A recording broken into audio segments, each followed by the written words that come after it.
Re-bienvenue sur le podcast Addict Sport. Cette semaine, on est très heureux d'avoir pu discuter avec le choix de deuxième ronde des Ducks d'Anaheim en 2018, Benoît Olivier Groux.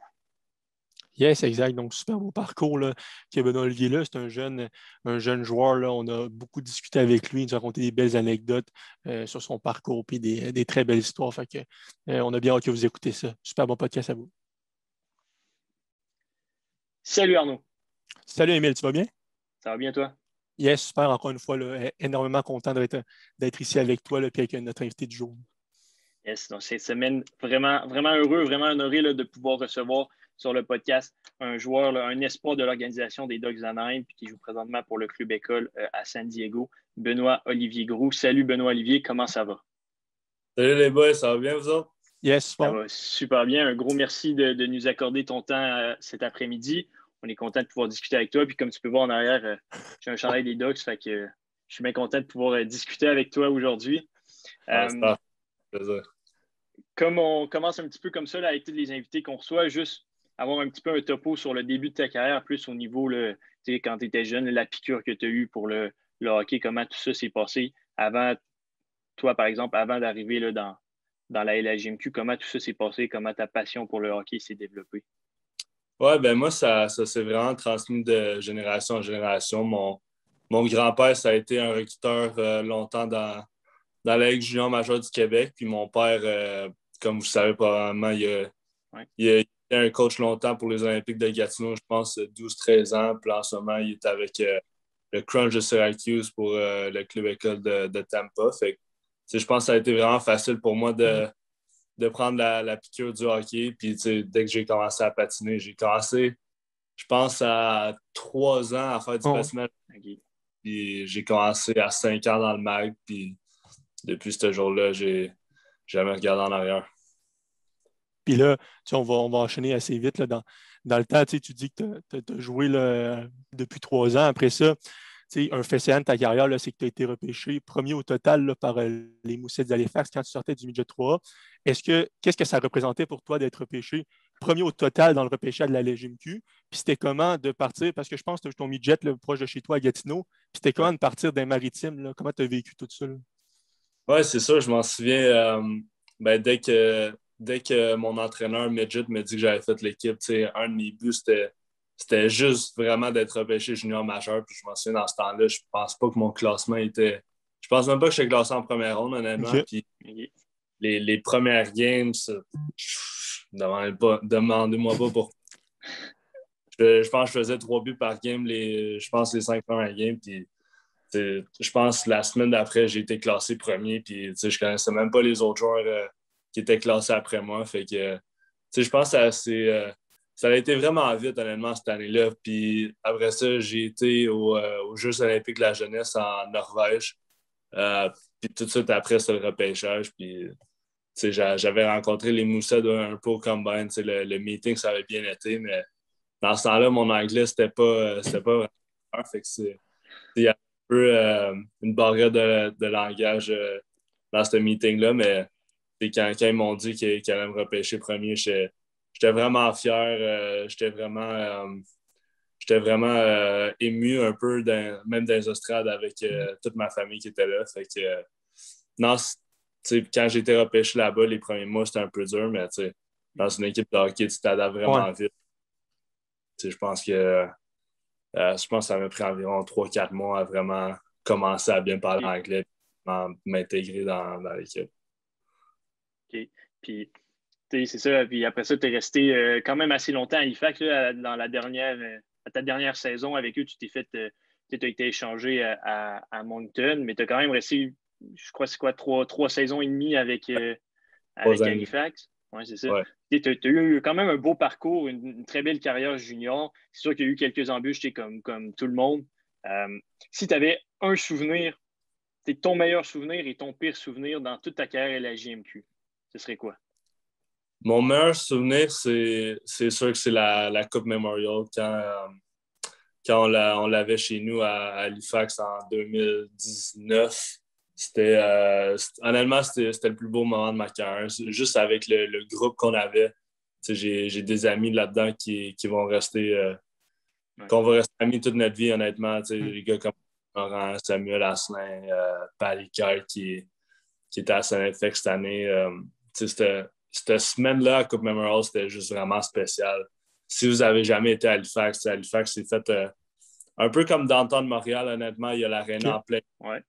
À côté des restaurants, les universités. Fait que, c'est vraiment, vraiment nice. Tu sentais vraiment l'animosité dans la ville. Tout était barré. Il y avait plein d'activités, des shows, des spectacles. Juste ce moment-là, ça a dû être honnêtement le highlight de ma carrière. Puis le pire moment, c'est qu'on a perdu en finale. Ça hante encore mes cauchemars à ce jour-ci. Puis, c'est sûr que c'est un moment que j'aimerais avoir encore, pouvoir jouer cette finale-là devant les 13 000 fans à Halifax. Non, je pense que c'est pas mal ces deux moments-là dans mon cœur. Non, c'est vraiment cool. Là, vous avez perdu contre Rouen en finale, c'est ça? C'était comment l'ambiance? Je pense que c'est quand même un gros building là, en Halifax. Là, c'était comment l'ambiance toute cette semaine-là de pouvoir vivre ça? Est-ce que c'était surréel un peu? Après d'avoir perdu, est-ce que tu as réalisé, OK, on s'est quand même rendu en finale chez nous devant nos partisans ou ça a été une pilule là, qui était dure à avaler?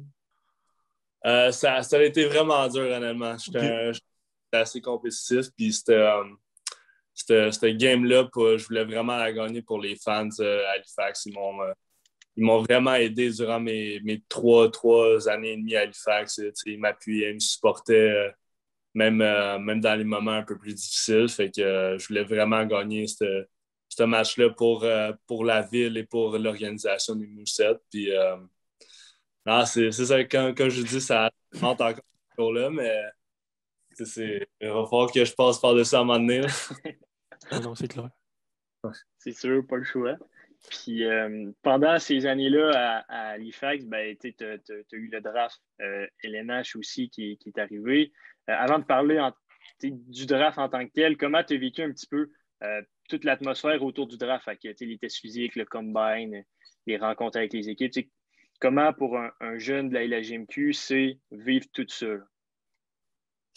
Honnêtement, c'était dur. Mon année de 17 ans, mon année de repêchage à Halifax, on avait beaucoup d'espoir dans notre équipe. Il y avait moi, Jen McIsaac, Philippe Zadina, qui est avec Détroit en ce moment, Alexis Gravel. Fait que cette année-là, c'était un moment qui avait beaucoup de pression. À chaque game, on avait beaucoup de recruteurs dans les estrades. On avait des meetings après les games. Après la saison, on avait le combine. Puis le combine, honnêtement, ça a bien été. Mes tests physiques ils ont vraiment bien été. Mes meetings avec pas mal tous les dirigeants de la Ligue nationale, ça a vraiment bien été. Puis surtout avec les Ducks, honnêtement, ça a probablement été mon meilleur meeting. Le draft en tant que tel, c'était à Dallas cette année-là. Cette semaine-là, c'était vraiment une semaine magique, honnêtement. Je rêvais de ce moment-là depuis que j'ai commencé à jouer. Puis juste d'avoir passé avec ma famille, mes amis, c'était vraiment spécial. Le fait que je n'avais pas été repêché en première ronde, c'est sûr que j'étais un peu déçu. J'étais classé milieu de première ronde, fin de première ronde. Ça n'a pas donné, mais je savais que ça allait venir pas mal vite en deuxième ou en troisième ronde. Puis, quand le moment, quand j'ai entendu mon nom au parleur que j'étais repêché par les Ducks, c'était vraiment incroyable, honnêtement. J'ai encore la vidéo dans mon cell avec ma famille en même temps. C'est vraiment des moments inoubliables. Oui, c'est ça. Puis là, tu es draft par les Ducks qui, l'année d'avant, viennent juste de repêcher. Ben, tu nous as parlé d'Antoine Morin tantôt, qui est un de tes bons amis. L'année d'avant, ils viennent juste de le repêcher lui. Ils viennent de repêcher aussi Maxime Comtois, qui est un gars de la LHJMQ aussi. Est-ce que le fait d'aller rejoindre ces Québécois-là, ça t'a encore plus donné une émotion ou rendu là, ça avait plus ou moins d'impact? Ben, au moment que Antoine et Max se sont fait repêcher, je connaissais Max un peu, mais je connaissais vraiment pas Antoine. Genre, lui, il jouait pour les dans ce temps-là. Puis on était toujours matchés contre sa glace, puis on se détestait. Puis l'été que je me suis fait repêcher, c'est là que c'est fait échanger, puis on s'est vu pour la première fois au camp de développement des Ducks, puis c'est là qu'on a vraiment commencé à avoir une belle chimie ensemble. Puis là, on a commencé à jouer ensemble dans la même ligue à Halifax. Puis là, ça a juste vraiment cliqué. Puis Mais c'est sûr que d'avoir surtout deux Québécois, deux prospects québécois dans l'organisation, ça rend les choses un peu plus faciles quand tu t'en vas là-bas, tu arrives là-bas, tu ne connais pas l'organisation, tu ne connais pas les gars, ça vient de partout, ça vient d'Europe, des États, ça vient de partout, partout, partout, mais au moins, tu as deux Québécois que si ça va pas bien, tu peux aller parler en français un peu, relieve un peu de pression, puis c'est sûr que c'est un avantage. Puis, super intéressant, là. Puis là, tu parlais du fait que tu étais classé un peu plus haut que ce que tu es repêché. Tu sais, mettons, quand tu étais en première ronde, ton nom, il ne sortait pas, il ne sortait pas. C'est quoi qui te trottait dans ta tête? Est-ce que tu te disais, OK, je vais dropper jusqu'en quatrième ronde ou tu étais confiant, tu te disais, Alien, ce que pourra, puis... Mais tu sais, j'avais différents feelings, puis j'ai eu pendant le combine, des messages de différentes organisations comme quoi ils pensaient à me repêcher, mais tu sais, regarder un autre gars en même temps. Puis, c'est vraiment facile de s'embarquer dans dans toute la pression, dans toute l'animosité autour de tout.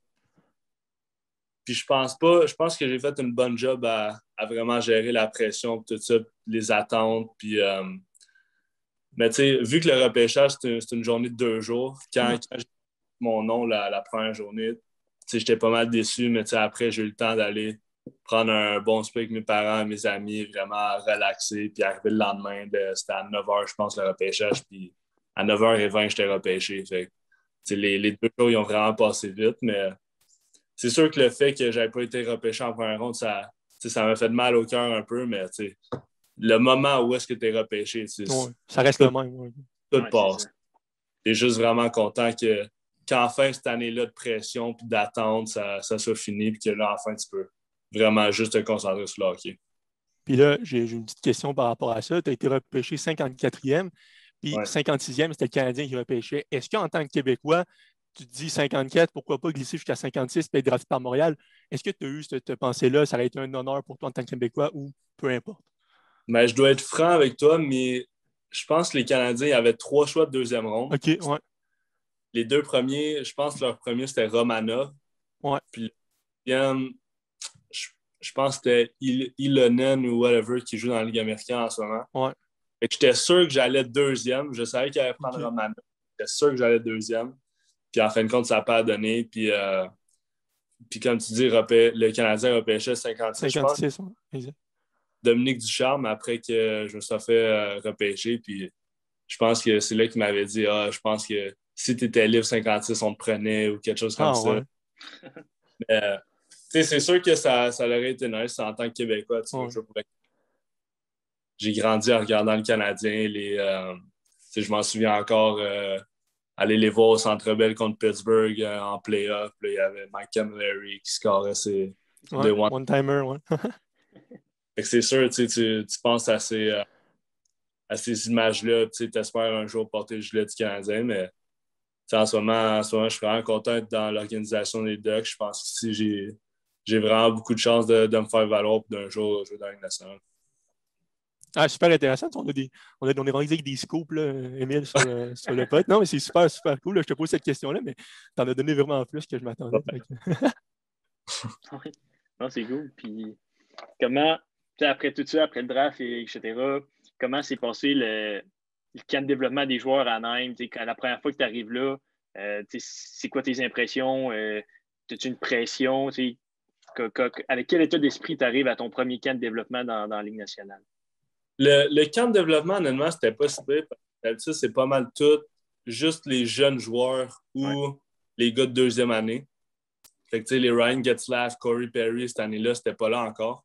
Mais mon premier training camp, 3 mois après mon premier camp de développement, je pense que c'est là qui était un peu plus stressant. Je m'en souviens, ma première journée, j'arrive dans la chambre, je suis au milieu de Ryan Getzlaf et Corey Perry.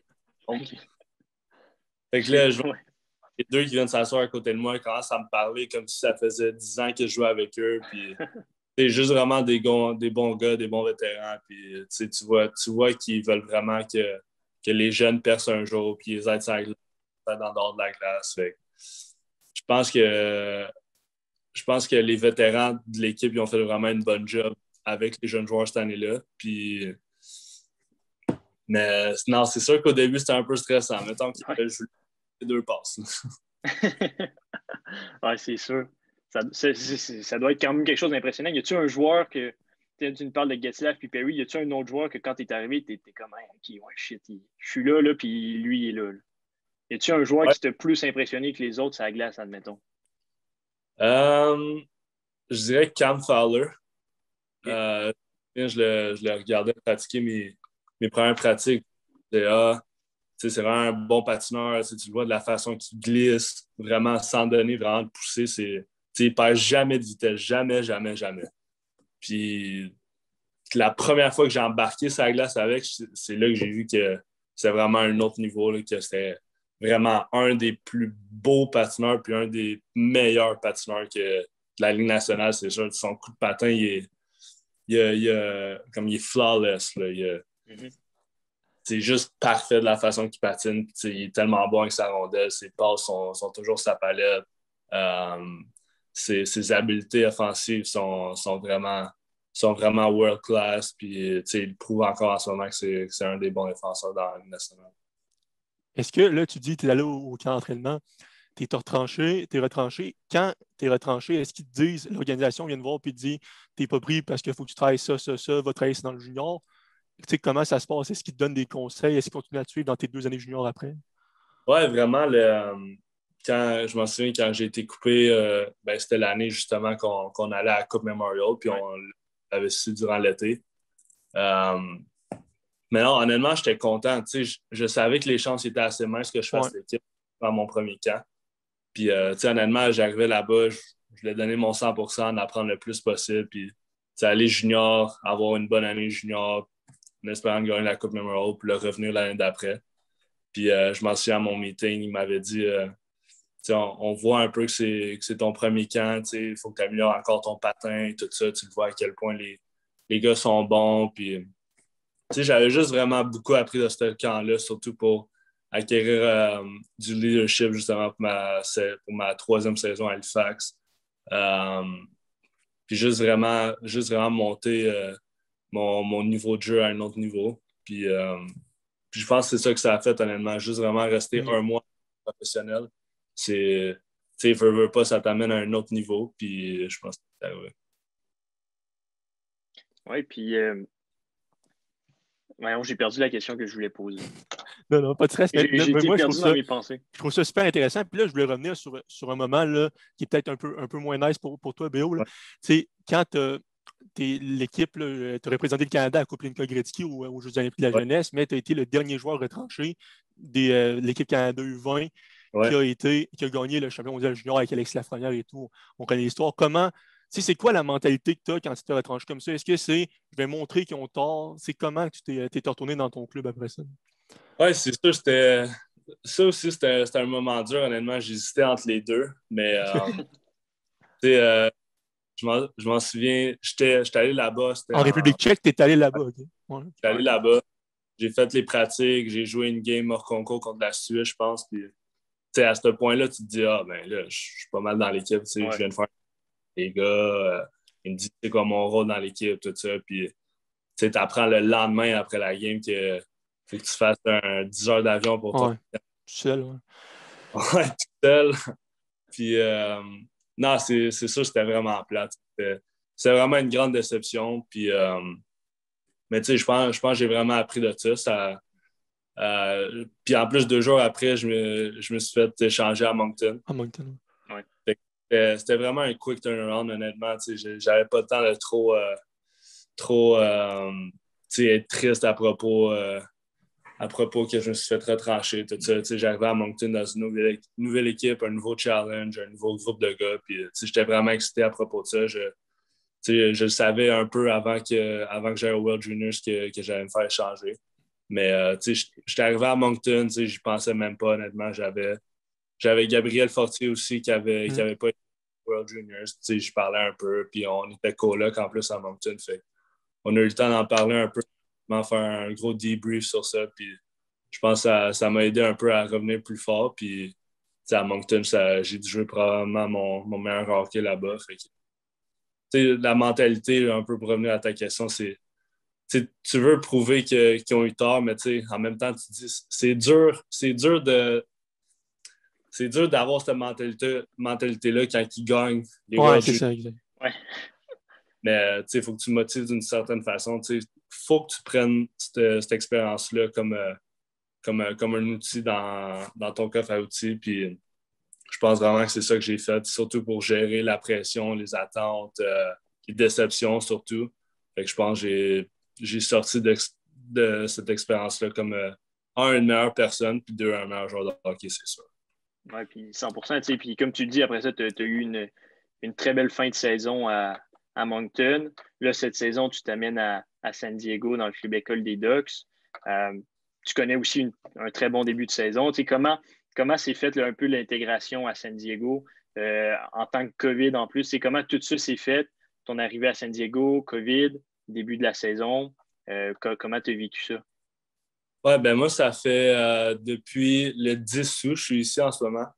Puis, avant le camp d'entraînement des Ducks qui était en décembre, je patinais avec les Adam Henry, Ryan Getzlaf, tout.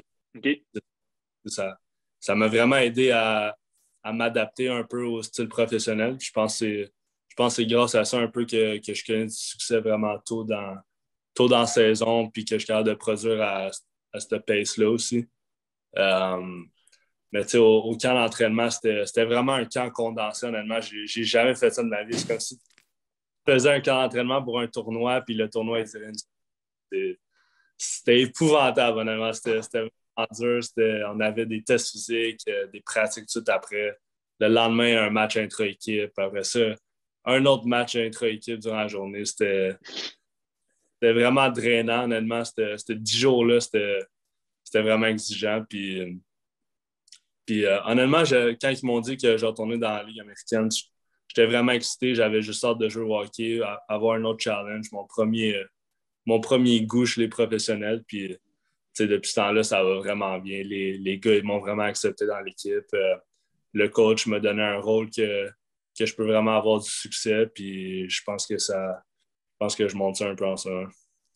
Puis c'est quoi la plus grosse différence que tu vois entre le pro et ce que tu vivais dans le junior les 4 années avant?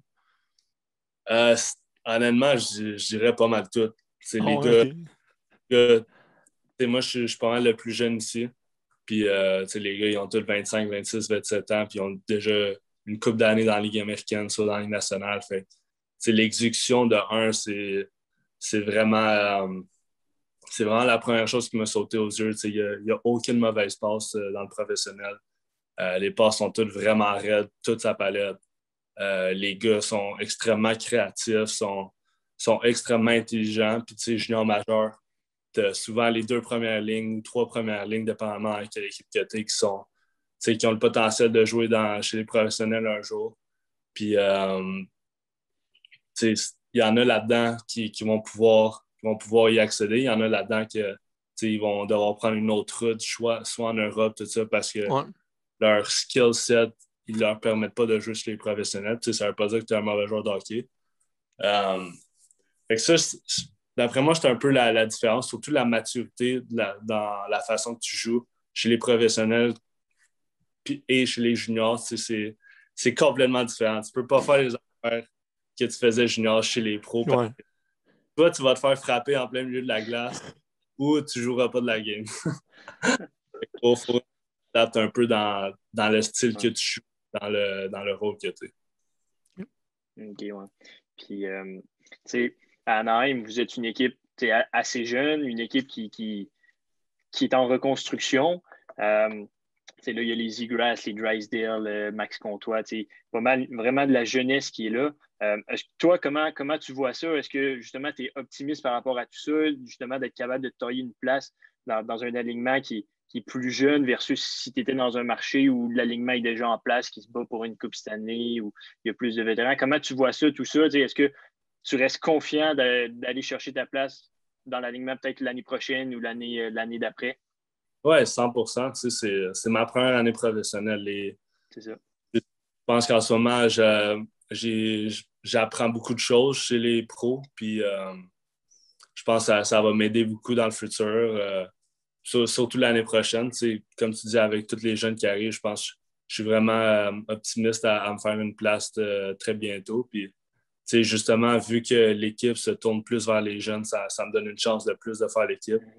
Comparativement à une équipe qui veut vraiment aller dans la Ligue nationale, là, ils ont besoin d'expérience, ils ont besoin des joueurs de soutien, des gars qui sont spécialisés et ça. Fait que, ça serait un peu plus dur pour moi parce que, j'ai même pas une année complète encore chez les pros. Fait que je pense pas que ça serait vraiment avantageux pour moi d'être dans une équipe comme ça, mais justement, les Ducks, ils se tournent vers les jeunes, ils veulent développer, ils veulent que les jeunes apprennent se fassent donner de l'expérience. Puis je pense pour ça que j'ai un bon temps de glace dans la Ligue américaine en ce moment. Puis ils veulent me donner de l'expérience comme ça pour qu'un jour, je sois dans l'alignement des Ducks.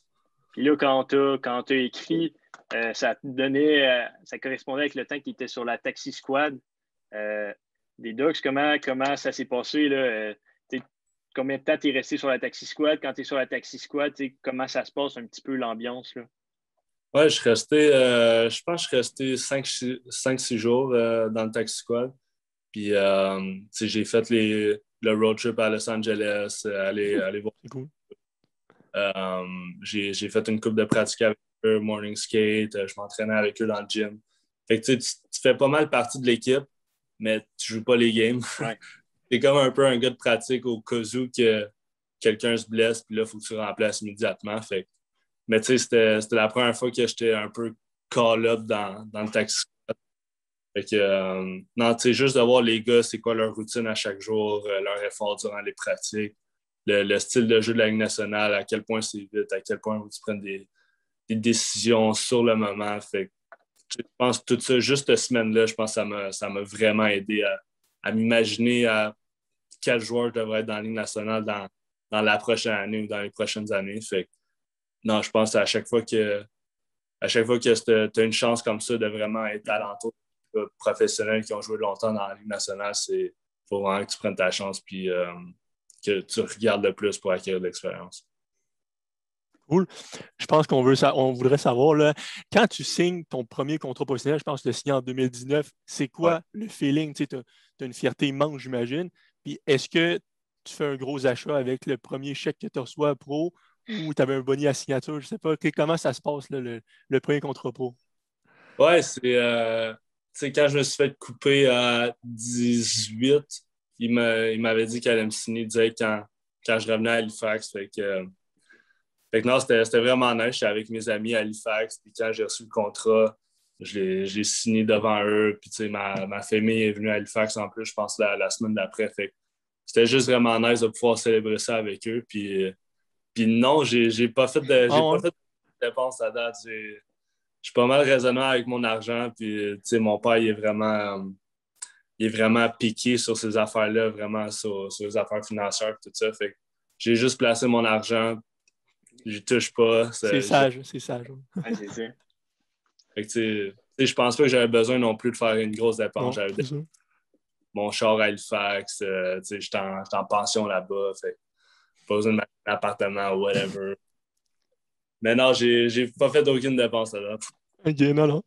Puis là, tu parles là, de ton père là, qui est piqué. Tu en as parlé un peu tantôt, là, qui coach. Là, il a coaché Gatineau pendant de nombreuses années. Puis là, il coach le Crunch de Syracuse. Ça devait être un feeling spécial la première fois que tu l'as affronté là, quand tu jouais dans l'équipe adverse pour lui, puis pour toi aussi. Là. Ben moi, j'ai jamais joué contre mon père. Oui? Jamais? Jamais, jamais, jamais. Quand je suis arrivé à 16 ans, dans la Ligue junior, lui, il partait à Syracuse. À Syracuse, OK. Puis à Syracuse, on n'est pas dans la même division. Fait qu'on ne pas compte, OK. Fait que tu sais, c'est un peu plate. J'aimerais jouer contre lui un jour, mais le jour qu'on va se rencontrer, ça va être dans la Ligue nationale. Lui comme coach, moi comme joueur. Fait on attend encore ce moment-là, mais c'est sûr que si un jour il vient, ça va être assez spécial. On le souhaite, on le souhaite au gros. Hein, on vous le souhaite. Puis là, on parle du crunch de Syracuse. Là. Antoine Morin qui se fait échanger durant la saison là-bas, justement. Toi qui étais son bon ami, comment vous vivez ça ensemble, cet échange-là? Est-ce que c'est comme, bon, ben regarde, on se revoit à la fin de la saison ou c'est quand même un petit choc? Oui. Non, c'était vraiment bizarre de la façon que ça avait été échangé. On jouait en Ontario. Puis Mo, il n'avait pas scoré un but de la saison à date. Puis là, il avait fait son premier but la journée qu'il s'est fait échanger. Puis là, après la game, on se changeait, tout ça. Puis le trainer, il est venu dans la chambre, puis il a dit à Mo qu'il y avait un meeting avec notre DG. Fait que là, tu sais, moi, je parlais, tout ça, je suis comme, ça se peut que tu sois call-up, peut-être tu vas jouer NHL, tout ça. Puis là, il rentre dans la chambre, il m'a dit sur le banc, il me dit Big, je viens de me faire échanger, je m'en vais à Syracuse avec ton père. Ouais, ton père, as-tu une influence là-dedans? Non, zéro. Non. C'est pas une décision, là. Fait que là, je parlais à moi, je suis comme, là, arrête de niaiser, là, tu sais. Mais, fait que là, c'est vraiment voir comme une petite lampe là, qui descendait. Là, je suis t'es sérieux, t'es vraiment échangé à Syracuse. Puis, tu sais, dans un sens, je suis chanceux parce que notre coach à Halifax, c'est l'assistant coach à Syracuse, le coach des attaquants. Fait que, tu sais, il y a mon père qui le connaît vraiment bien, il y a le coach des attaquants qui l'a déjà coaché à Halifax. Fait que, tu sais, il allait dans une organisation vraiment qu'il connaissait déjà beaucoup, qui allait le mettre dans une position où il pouvait vraiment réussir et avoir du succès. Fait que, tu sais, sur le moment, c'est sûr que c'était un peu plate. C'était un peu un choc pour les deux. Aussi vite que ça, il n'y avait pas eu de rumeur ou rien qui allait se faire échanger. Fait que, non, sur le coup, c'était un peu dur, mais tu sais, après une couple de jours, tu réalises que c'est beaucoup mieux pour lui puis beaucoup mieux pour moi aussi parce que, tu sais, les deux, dans un sens, on se battait pour un peu la même job dans la Ligue nationale et dans la Ligue américaine. Fait que là, tu sais, lui, il s'en va là-bas, il va avoir sa place, il va avoir son temps de glace, puis moi aussi, j'ai mon temps de glace. Fait que, non, je pense que c'était vraiment bon pour les deux dans un sens. Yes, super. Moi honnêtement, là, ça fait le tour. On sait que tu as un gros horaire à charger, fait que tu n'as pas énormément de temps là, à nous laisser encore, mais je suis vraiment content là, je ne sais pas si Emmett avec une autre question ou quoi que ce soit. Ben, qu'est-ce qu'on peut te souhaiter pour la fin de la saison à San Diego? Qu'est-ce qu'on peut te souhaiter pour les années prochaines? C'est quoi les objectifs à Benoît-Olivier Groulx? Cette année, je pense que ce serait juste de connaître une bonne fin de saison. On ne sait pas ce qui peut arriver. Peut-être que je vais avoir 2 vraiment bonnes games. Puis le lendemain, je vais recevoir un appel que je suis call-up ou whatever. On ne sait pas. Mais je pense vraiment à une bonne saison. Puis que l'année prochaine, j'arrive en shape. Puis je suis capable d'avoir une place. Est-ce qu'il va y avoir des playoffs? Hein? Non, hein? À la Ligue américaine?